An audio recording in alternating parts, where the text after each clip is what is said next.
and welcome to Catholic Current. I'm Mara Moser. This week we come to you from Orlando, Florida, where the United States Conference of Catholic Bishops has gathered for its spring 2026 plenary assembly. Over the past couple of days, the bishops have spent time in prayer and fraternal dialogue. At the start of the meeting, Archbishop Gabriel Caccia delivered his first message to the bishops as Apostolic Nuncio to the United States. In a world that sees more and more conflict arising at all levels within the family, the workplaces, and even in national and international relations, as followers of Jesus, we are called to witness to another way. This way is the peace of the risen Christ, a peace that, as the Pope said, is unarmed and disarming, humble and persevering, a peace that comes from God, the God who loves us all unconditionally.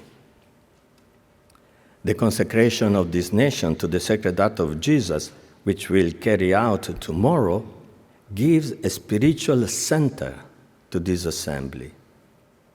It says that the Church's service to this country and to every country must begin again from Christ and from his heart, which is the source of peace. The bishops also sent a message to our Holy Father, Pope Leo. Holy Father, we thank you for the teaching of your first encyclical letter, Magnificat Humanitas, at a time of rapid cultural and technological change, when the world is asking urgent questions about the role and value of the human person. You shine the light of the gospel and the tradition of the Church on the new opportunities and challenges posed by the rise of artificial intelligence and emerging technologies. You remind us that we must never lose sight of the life and dignity of the human person amid these profound developments. May we never lose sight of the inherent dignity of all human life as we strive to ensure that technology serves the common good. Archbishop Paul Coakley gave his first address as president of the USCCB. His remarks focused on hope during a time of upheaval and polarization. He also highlighted the Church's long history of welcoming newcomers and accompanying migrants and people on the margins. The dignity of the human person continues to be threatened, primarily in the ways life itself has long been threatened. Threats to the unborn, to the elderly, to the sick, and to the suffering, through the violence of wars and injustice. Society tends to disregard and cast aside what it deems useless. But life, human life, can never be adequately valued based on its being useful or useless, or a burden, or unworthy of protection. To restore hope necessitates preaching exactly that life is a gift from God.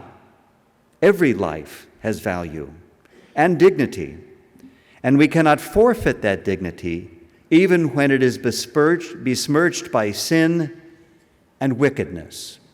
It comes from God. Human dignity is also threatened by the scourge of racism, by abuse, by disdain and contempt, especially toward the poor, the stranger, the condemned, and the outcast.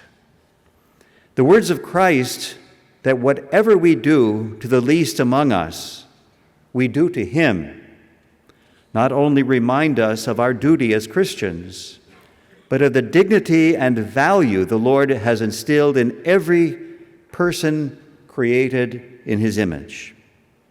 Reminding ourselves of this truth will renew hope in the hardest of hearts. The bishops discussed and voted on revisions to the Charter for the Protection of Children and Young People. Well, there's ongoing vigilance that's needed by the Church when it comes to protection of children and young people. We know that there's potential always for, in terms of any interaction, that we have to be alert to and care for our young people and children to make sure that they are formed, nourished, nurtured, in the context of the church and their faith. And part of that is provide the environment that is trustworthy, that is has the proper structures in place, and the confidence of our own people that they'll be cared for and protected and flourish as young people in the life of the church and activity of the church. So the charter is there as a structure and a reminder, both a commitment of the bishops to the whole community, all the community of faith, and the wider community of our commitment to be able to address the issue with both transparency and with accountability, to be able to ensure that safeguarding is a part of the culture and the background of the fabric, and that people can have restored trust in the life and work of the church and of the bishops and their oversight, and of the clergy when it comes to their own activity, interaction with people within the community. The bishops received an update on activities taking place as part of World Youth Day, which will happen in 2027 in Seoul, South Korea. As you may know, the next celebration of World Youth Day will take place August 3rd to the 8th, 2027, in the Archdiocese of Seoul. This is the first World Youth Day in Asia in over 30 years. And we are excited for this opportunity to meet with the young church on that continent. As you well know, World Youth Day has been a gift to this church by St. John Paul II. In a historic moment, the bishops consecrated the United States of America to the Sacred Heart of Jesus in celebration of the 250th anniversary of the Declaration of Independence. Today, we choose something better: trust. Today, we place the Church of the United States and these United States of America into the Sacred Heart of Jesus, not because we have figured everything out, but because we know the one whose love endures forever. In his heart we find gratitude for the past, strength for the present, and hope for the future. Thanks for joining us for this edition of Catholic Current. From Orlando, Florida, I'm Mara Moser. We'll see you next time.